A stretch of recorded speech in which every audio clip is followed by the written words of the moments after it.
নমস্কার সম্মানীয় দর্শকবৃন্দ, এই মুহূর্তে সবচেয়ে বড় খবর। West Bengal board of primary এডুকেশনের পক্ষ থেকে 2023 সালে টেট পরীক্ষা অনুষ্ঠিত হয়েছিল ডিসেম্বর মাসে। এই টেট পরীক্ষার রেজাল্ট কিন্তু এখনও প্রকাশ করতে পারলেন না প্রাথমিক শিক্ষা পর্ষদের সভাপতি গৌতম পাল।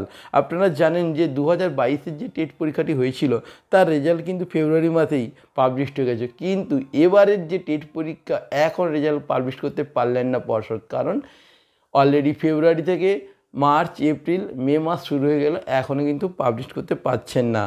তো আপনাদেরকে জানিয়ে রাখি, এই নিয়ে কিন্তু নবান্নে উচ্চ পর্যায়ে বৈঠকও চলছে। একের পর এক বৈঠক হওয়ার পরেও এখনও ধোঁয়াশায় সমস্ত শিক্ষা দপ্তর এবং চাকরি প্রার্থীদের একাংশ।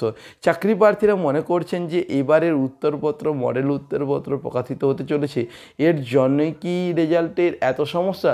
কিন্তু না, নবান্নে এই নিয়ে যে বৈঠক হচ্ছে সেখানে পরিষ্কার যে এবারে স্বচ্ছভাবেই নিয়োগ হবে। এইবারে নিয়োগে কোনো দুর্নীতি থাকবে না, কোনো সাদা খাতায় জমা দিয়ে চাকরি হবে না, কোনো টাকা দিয়ে চাকরি হবে না।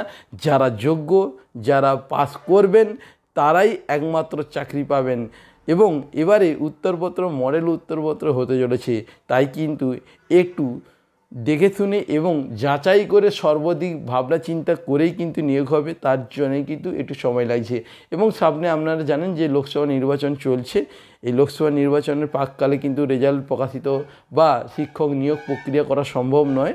তাই রেজাল্ট কিন্তু এই মে মাসের লাস্টের দিকেই রেজাল্ট পাবলিশড হবে এবং এই নিয়োগ প্রক্রিয়া কিন্তু তারপরে 1 থেকে 2 মাসের মধ্যেই সমস্ত নিয়োগ প্রক্রিয়া কিন্তু কমপ্লিট হবে। তো যে সমস্ত চাকরি প্রার্থীরা ভাবছেন যে চাকরি কবে পাবেন বা কবে রেজাল্ট প্রকাশিত হবে, কবে আপনাদের নিয়োগ হবে, সমস্তটাই হবে। সরকার সেই নিয়ে ভাবনা চিন্তা করে রেখেছেন। তো একের পর এক নিয়োগগুলো হবে। তো রেজাল্ট কিন্তু আপনারা ঠিক মে মাসের লাস্টেই পেয়ে যাবেন। তো এবারে রেজাল্টে দেখা যাচ্ছে অধিকাংশই ফেল করবে, কারণ এবারে কিন্তু খুব কড়াভাবে কিন্তু খাতা কাটা হয়েছে। তো এবারে দেখা যাক কত পার্সেন্টেজ ব্যক্তি পাস করেন। তো বন্ধুরা, আজকের ভিডিও এই পর্যন্ত। পরবর্তী ভিডিওতে আপনাদের সাথে আবার দেখা হচ্ছে। আপনারা প্রত্যেকে ভালো থাকবেন। ধন্যবাদ।